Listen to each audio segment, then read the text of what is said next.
नमस्कार, मैं हूँ पारुल। आप देख रहे हो प्रख न्यूज़ चैनल। आज हम आए हैं चंडीगढ़ प्रेस क्लब में, जहाँ पे कॉन्फ्रेंस रखी गई है गौ प्रतिष्ठा आंदोलन के बारे में। सनातन धर्म में वेद, उपनिषद, पुराणों सहित समस्त धर्मशास्त्रों में गौ की महिमा गई है। गाय को पशु नहीं अपितु माता की प्रतिष्ठा दी गई है। यही सनातन धर्मी हिंदुओं की पवित्र भावना है, आस्था है।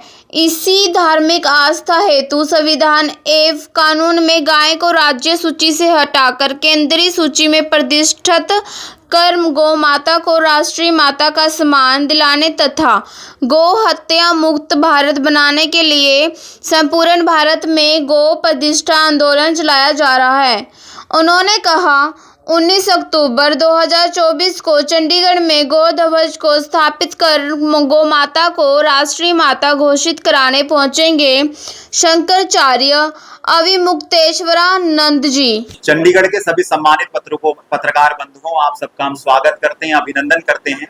और आज चंडीगढ़ के अंदर जो ये विशेष पत्रकार वार्ता बुलाई गई है, इसका उद्देश्य बड़ा स्पष्ट और सारगर्भित है कि भारत के अंदर जो गोहत्या का अध्याय है वो बहुत समय से विद्यमान है और भारत में गोहत्या का जो कलंक है इसको जल्दी से जल्दी मिटाया जाना चाहिए और भारत में केंद्रीय ढांचा गोरक्षा का सुनिश्चित किया जाना चाहिए। इसी क्रम के लिए, जैसे आप सबको पता है, 1857 में मंगल पांडे जी ने एक गोली चलाई थी और वो गोली चलाने का उद्देश्य बड़ा स्पष्ट था कि मंगल पांडे जी नौकरी कर रहे थे, सब कुछ बढ़िया चल रहा था, कोई प्रॉब्लम उनको नहीं थी, उनका बढ़िया वेतन उनको मिल रहा था, आगे चलते सब कुछ अच्छा होता। उनके समय पर अंग्रेजों के द्वारा अत्याचार भी भारतीयों पे किया जा रहा था, लेकिन मंगल पांडे जी ने कभी विरोध नहीं किया।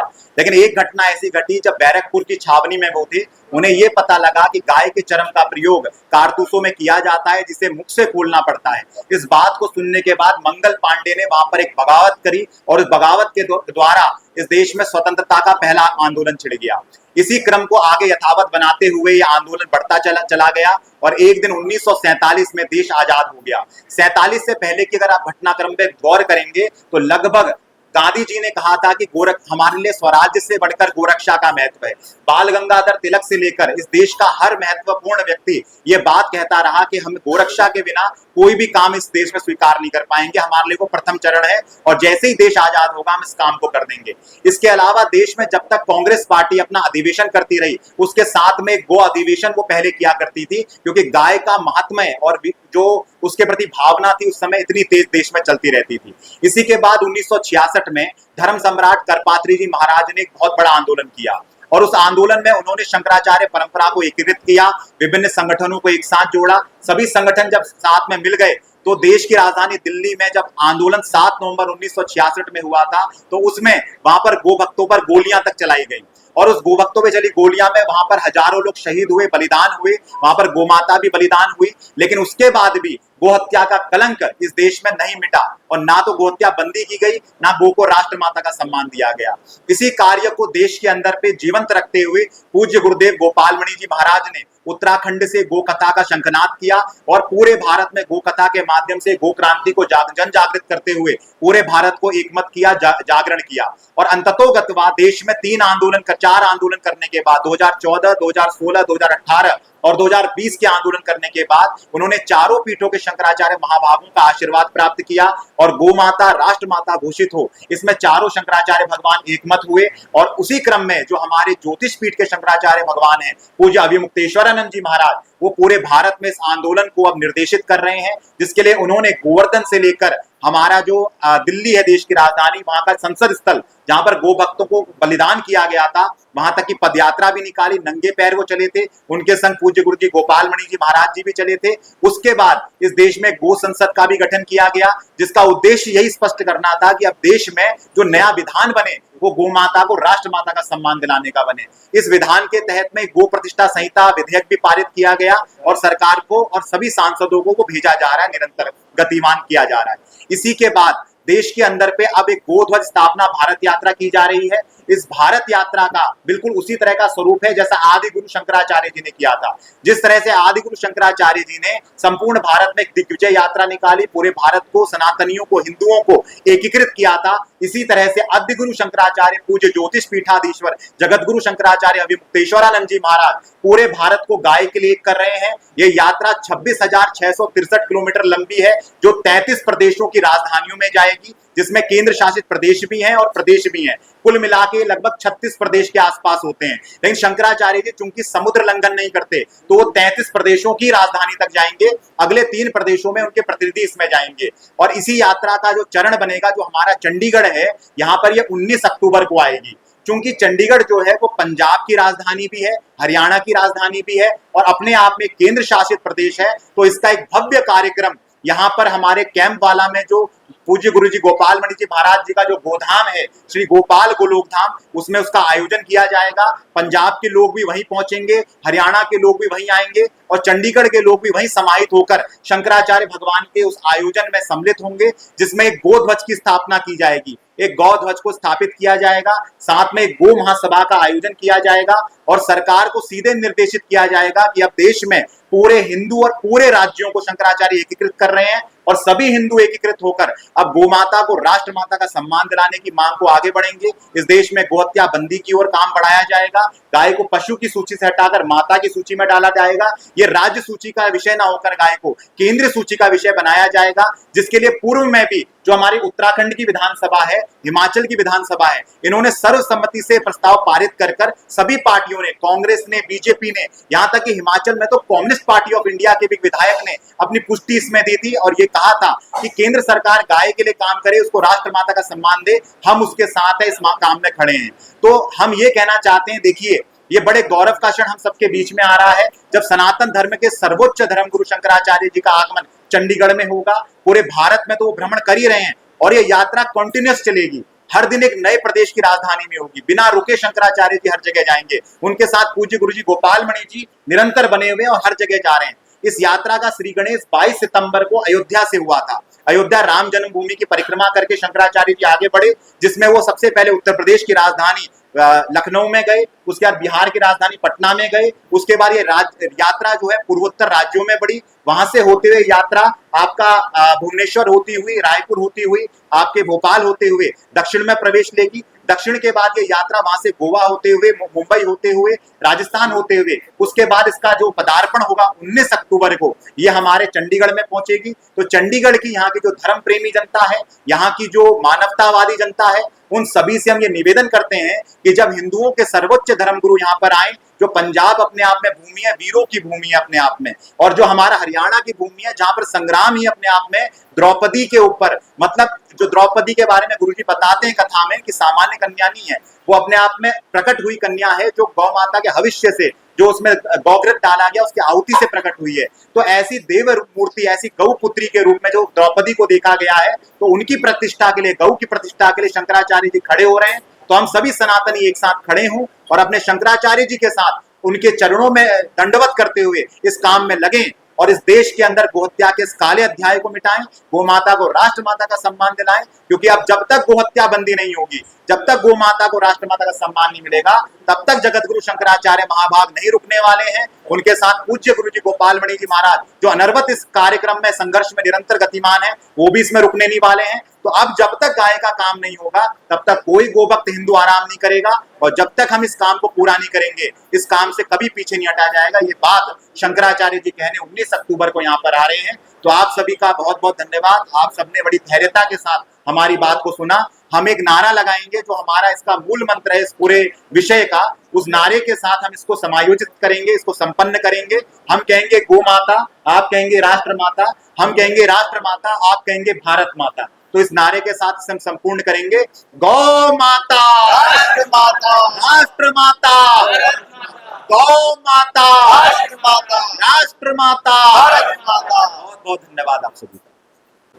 जो आप स्थापना इसके बारे में थोड़ा विस्तार से। ये हमारा नाम विकास पाटनी है और जो गोध्वज स्थापना भारत यात्रा है, ये भारत की एक ऐसी यात्रा है जो बड़ी ही ऐतिहासिक है और ये संपूर्ण भारत में होने वाली एक बड़ी यात्रा बन गया है।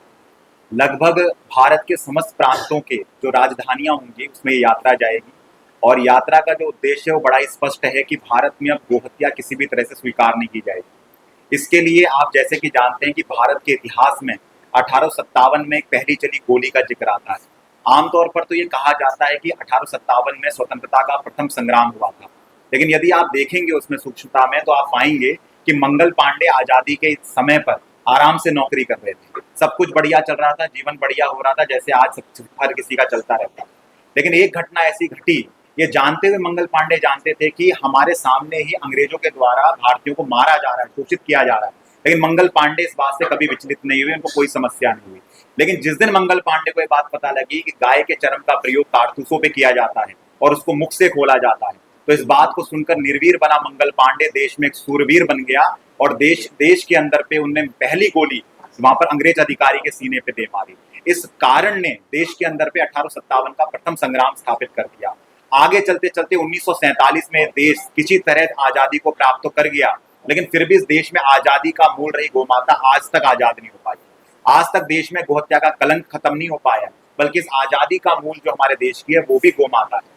और अगर हम देश में आज आजादी का अमृत महोत्सव मनाते हैं, हम ये कहते हैं कि अमृत महोत्सव मनाया जा रहा है, तो अमृत देने वाली गाय, जिसके दूध को अमृत कहा जाता है, अगर उसकी हत्या देश में हो रही है तो अपने आप में ये दुर्भाग्यपूर्ण है। इसी के साथ 1966 में धर्म सम्राट करपात्री जी महाराज ने देश के अंदर एक बहुत बड़ा आंदोलन किया। लगभग 10 लाख लोग देश की राजधानी दिल्ली में उपस्थित थे और उस पूरे आंदोलन में गवाह बने थे हमारे जो चारों आमनाएं पीठें थी, शंकराचार्य पीठ थी, जिसको शंकराचार्य भगवान ने एकीकृत किया, करपात्री जी महाराज जी ने एकत्रित किया और एक बड़ा आंदोलन देश में हुआ। उसके बाद वहां पर बहुत लोगों का बलिदान होता है, एक गौ माता भी बलिदान को प्राप्त होती है, लेकिन तब भी गोहत्या का कलंक आज तक नहीं मिट पाया देश में।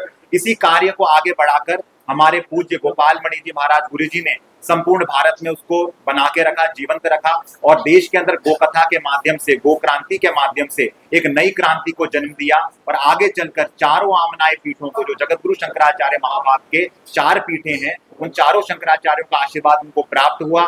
उसके बाद इस पूरे क्रम को जो हमारे ज्योतिर्मठ के शंकराचार्य जी हैं, पूज्य अभिमुक्तेश्वरानंद जी महाराज जी, वो इस आंदोलन को निर्देशित कर रहे हैं अब और संपूर्ण भारत में चला रहे हैं, जिसके लिए उन्होंने गोवर्धन से लेकर दिल्ली तक की एक पैदल यात्रा भी निकाली थी। नंगे पांव चले थे शंकराचार्य जी और उनके संग हमारे गुरु जी गोपाल मणि महाराज जी, और नंगे पैर चलती उस पद यात्रा में ये भारत में इतिहास बना कि आदि गुरु शंकराचार्य जी के बाद ये वो शंकराचार्य हैं जिन्होंने गौ माता की पीड़ा के लिए नंगे पैर पद यात्रा करी। इसके बाद भी जब संसद स्थल में पहुंचकर भी कोई कार्य नहीं किया गया भारत सरकार के द्वारा, तो अंततोगत्वा देश में गो संसद को बनाया गया, एक काउ पार्लियामेंट बनाई गई। भारत की राजधानी दिल्ली में गो संसद को जब बनाया गया था, जब वहां पर गो संसद चल रही थी, उसी समय पर देश की संसद भी वहां पर चल रही थी। उसमें 42 प्रस्ताव पारित किए गए। 42 प्रस्तावों में जो मुख्य बिंदु है वो इस प्रकार से हैं कि सबसे पहले हम जिन गायों की बात करते हैं वो गाय कौन है? वो गाय वो है जो वेद लक्षणा गाय है, जिसकी बात हमारे वेद उपनिषद शास्त्रों में कही गई है, जिसका बड़ा सा कंधा होता है, बड़ा गलकंबल होता है, पुष्ट नाभि होती है। तो ऐसी गौ माता को ही गाय माना जाता है हमारे यहाँ, तो हम उन गौ माता की बात कर रहे हैं। सबसे पहले इसको शंकराचार्य जी ने एक नाम दिया है रामा गौ। रामा का मतलब, रा से मतलब है राष्ट्र माता और माँ से मतलब है माता, राष्ट्र और माता, तो इसको रामा गौ का नाम दिया गया। इसी क्रम में जो इसमें संशोधन दिए गए हैं, 42 संशोधन है, उसमें एक गौ माता राष्ट्र माता प्रतिष्ठा संहिता बिल भी ड्राफ्ट किया गया और वो सीधे भारत सरकार को सौंपा जा चुका है कि आप इसमें कानून बनाइए और गौ माता को राष्ट्र माता का सम्मान देखिए। लेकिन अभी भी जब इस पे कोई क्रम नहीं निकला, तो भारत में गोध्वज स्थापना भारत यात्रा चल रही है। ये लगभग 26,663 किलोमीटर बड़ी यात्रा है, जिसमें हर प्रदेश की राजधानी में जाया जाएगा। इसी चीज में ये यात्रा 22 सितंबर को अयोध्या से प्रारंभ हुई। अयोध्या में राम जन्मभूमि की परिक्रमा करके यात्रा का श्री गणेश हुआ, फिर ये वहां से उत्तर प्रदेश की राजधानी लखनऊ में गई, फिर बिहार की राजधानी पटना में गई, उसके बाद पूर्वोत्तर राज्यों को करती हुई ये अभी चलते हुए बंगाल में पहुंची है और वहां से ये दक्षिण में प्रवेश लेगी, मतलब भुवनेश्वर झारखंड होते हुए दक्षिण में जाएगी, फिर गोवा मुंबई महाराष्ट्र से होती हुई ये यहाँ पर निकलते हुए आपका राजस्थान के द्वारा सीधे पहुंचेगी हमारे चंडीगढ़ में। और 19 अक्टूबर को चंडीगढ़ के अंदर पे एक संयुक्त कार्यक्रम, क्योंकि पंजाब की राजधानी चंडीगढ़ है, हरियाणा की राजधानी चंडीगढ़ है और चंडीगढ़ अपने आप में एक यूनियन टेरिटरी भी है, तो तीनों चीजों का एक संयुक्त कार्यक्रम चंडीगढ़ में किया जाएगा। और ये जो कार्यक्रम निश्चित किया गया है, ये हमारे गुरु जी गोपाल मणि जी महाराज जी का जो गोधाम है कैम्बवाला में, श्री गोपाल गोलोक धाम कैम्बवाला गोधाम, उसमें इसको आयोजित किया जाएगा, जहाँ पे शंकराचार्य जी आएंगे, उनके संग पूज्य गोपाल मणि जी महाराज जी गुरु जी आएंगे और वहां पर ध्वज की स्थापना की जाएगी। एक गो ध्वज को बनाया जाएगा, उसको लगाया जाएगा, साथ में गो महासभा का आयोजन होगा और भारत सरकार को 3 बातें निर्देशित कर दी जाएंगी कि अब देश में सबसे पहले आप गो माता को राष्ट्र माता का सम्मान दीजिए। दूसरा, केंद्रीय गोहत्या, इसके केंद्रीय गोहत्या बंदी जो कानून है वो लागू हो जाना चाहिए। तीसरा, गाय को पशु की सूची से हटाकर माता की सूची में रखना है, क्योंकि हम सनातनी गाय को पशु नहीं मानते, हमारे लिए वो माँ है, तो उसको माँ का सम्मान दिया जाए। हमारे वेद पुराण उपनिषद सार रूप में कहते हैं पशुवो न गाव, गाय पशु नहीं है हमारे लिए, गावो विश्वस्य मात्र, गाय विश्व की माता है। तो सबसे पहले हमारे देश में उसको राष्ट्र माता का सम्मान मिले और इसके साथ में भारत के जो सनातनी है, क्योंकि हम हिंदुओं की अपनी एक आस्था है और ये भारत की आस्था है, तो 80 करोड़ 100 करोड़ हिंदू जहां पर गाय को माता मानते हो और संविधान की धारा 25 हमें इजाजत देती है अपने आप में कि हमें अपनी धार्मिक अधिकारों का पालन करने का पूरा निर्भर है, हमें अधिकार है इसका। लेकिन उसके बाद भी जो सनातन धर्म की मूल हमारी गाय है, जो उसके बिना धर्म नहीं चलता, उसकी अगर हत्या हो रही है तो ये स्वीकार्य नहीं होगा। और अब की बार जो गो माता का काम करेगा पूरे सनातनी उसके साथ खड़े होंगे। इसके लिए शंकराचार्य जी चंडीगढ़ में जब आएंगे, हम ये चाहते हैं पंजाब, हरियाणा और चंडीगढ़ के जो हमारे सभी धर्म प्रेमी जनता है, यहाँ की जितनी भी यहाँ के मानवतावादी जनता है, वो सब खड़े हों। जब हिंदुओं का सर्वोच्च धर्म गुरु कहीं आ रहा हो तो पता लगना चाहिए देश में कि अब हिंदू जागरण हो रहा है और अब गो माता का ये दर्द मिटाया जाएगा और गो माता को राष्ट्र माता का सम्मान दिया जाएगा। दूसरा, इस तरह से इन्होंने बताया है, पिछले कई सदियों से कई पार्टियां आई, गो माता का दर्जा आज तक हासिल नहीं हुआ। आज भी गो माताएं कट रही हैं, सड़कों पर मर रही हैं। क्या इसके लिए आप मानते हैं कि सरकार भी कहीं ना कहीं जिम्मेदार है? हम परम पूजनीय गुरुदेव गोपाल मणि महाराज जी के शिष्य हैं और गोपाल गोलोक धाम कैम्पवाला चंडीगढ़ पूज्य शंकराचार्य जी और पूज्य गोपाल मणि जी महाराज जी की जो पूरे देश भर में यात्रा चल रही है गौ माता राष्ट्र माता की, उसकी तैयारी हम लोग कर रहे हैं और 19 अक्टूबर को वह यात्रा पहुंचेगी। जो आपने प्रश्न किया है भाई गौ माता कट रही है, ये इसलिए कट रही है क्योंकि गाय माता को उन्होंने पशु सूची में रखा हुआ है, जिसमें हमारे परम पूजनीय गुरुदेव कहते हैं कि भाई गाय माता पशु नहीं है, पशुवो न गावा, गाय पशु नहीं है। पूजा पाठ जप तप यज्ञ अनुष्ठान सनातन धर्म के कोई भी सत्कर्म शुभकर्म हो, हर शुभ कर्म और सत्कर्म में नींव जो है वो गाय माता है। तो गाय माता की कृपा से सनातन धर्म का फूल खिल रहा है और मूल गाय माता को बताया गया है। तो हमारे परम पूजनीय गुरुदेव का कहना है कि सबसे पहले हम भारत सरकार से ये चाहते हैं कि गाय माता को राष्ट्र माता का दर्जा दिया जाए। जब ये सरकार आई थी तब इन्होंने नारा दिया था, गौ माता हमारी माता, अब इसे कटने नहीं दिया गया। उसके बाद 10 साल से ऊपर हो गया इस पार्टी को और प्रधानमंत्री भी नहीं थे, उसके बावजूद आज तक गौ माता को गौ माता का दर्जा नहीं मिला। यही हमारी लड़ाई है कि उन्होंने गाय को पशु रूप में रखा हुआ है। तो जब तक गाय को पशु के रूप में रखा हुआ है, वो और जो पशु है जो उनमें कानून बना रखा है, क्योंकि पशु कटने का कानून इस देश में है। तो हमारे पूज्य गुरुदेव का कहना है कि भाई जब तक आप कानून के रूप में गाय को पशु सूची से अलग नहीं करोगे, जैसे ही गाय को पशु रूप से अलग किया जाता है और गाय को राष्ट्र माता का दर्जा दिया जाता है, तो पशु से अलग होते ही गाय की रक्षा हो जाएगी।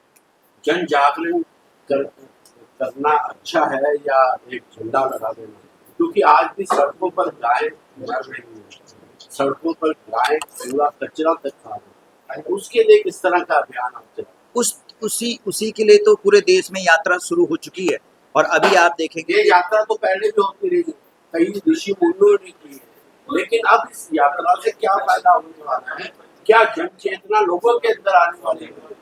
इस बारे में मैं आपको सीधे तौर पे बताना चाहता हूँ। देखिए, जो आपने प्रश्न किया कि इसका जनजागरण महत्वपूर्ण है कि गोध्वज स्थापना यात्रा महत्वपूर्ण है, आपने ये प्रश्न किया, तो आपकी सूचना में डालना चाहता हूँ कि इस देश में पूज्य गुरुदेव गोपाल मणि जी महाराज सहित इस देश में हजारों कथावाचक हैं।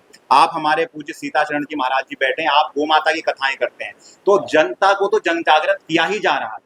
जनता को हमेशा निर्देशित किया जाता है कि आप गलत काम मत कीजिए, आप गौ माता की सेवा कीजिए, गौ माता की भक्ति से जुड़िए, गौ माता के लिए आप उनकी सेवा के प्रकल्प से जुड़िए। तो हर चीज को चिताया जा रहा है। सरकारों ने तो गांव खत्म कर दिए हैं, गांव से जी, जो गौ माता है वो अब सड़कों पर आ गई है जी, गांव में रख नहीं सकते हम गाँव। जी जी जी। तो यही कारण है कि इसके लिए आंदोलन किया जा रहा है।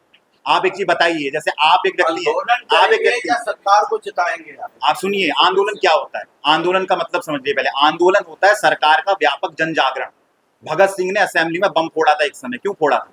फोड़ने का कारण इतना सा था कि हम शोर मचाते हैं, लोगों को जगाते हैं, कथाओं के माध्यम से लोगों को जगा रहे हैं, लेकिन सरकार को कोई फर्क नहीं पड़ता। इस बात को देखकर भगत सिंह की जो आत्मा बौखलाई थी, तो उन्होंने उस समय एक बम फोड़ा वहां पर। बम फोड़ने का उद्देश्य ये था कि वो किसी को मारना नहीं चाहते थे, लेकिन जगाना चाहते थे, खबर बननी चाहिए, गाय के लिए काम होना चाहिए। इसके लिए देश के अंदर पे गोकथा के माध्यमों से जन जागरण किया जाता है। सरकार को सही दिशा निर्देश देने के लिए इस देश में आंदोलन किया जाता है, और इसी के आधार पर इस आंदोलन को चलाया जा रहा है। जो आप यात्रा देख रहे हैं, गोध्वज स्थापना यात्रा, वो एक बड़ी जन जागरण यात्रा। पूरे भारत के राज्यों को एकीकृत किया जा रहा है गाय के लिए। सबको कहा जा रहा है कि एक निर्देश बनाइए, एक स्वरूप बनाइए, और पूरे भारत के सनातनियों को एक किया जा रहा है। जी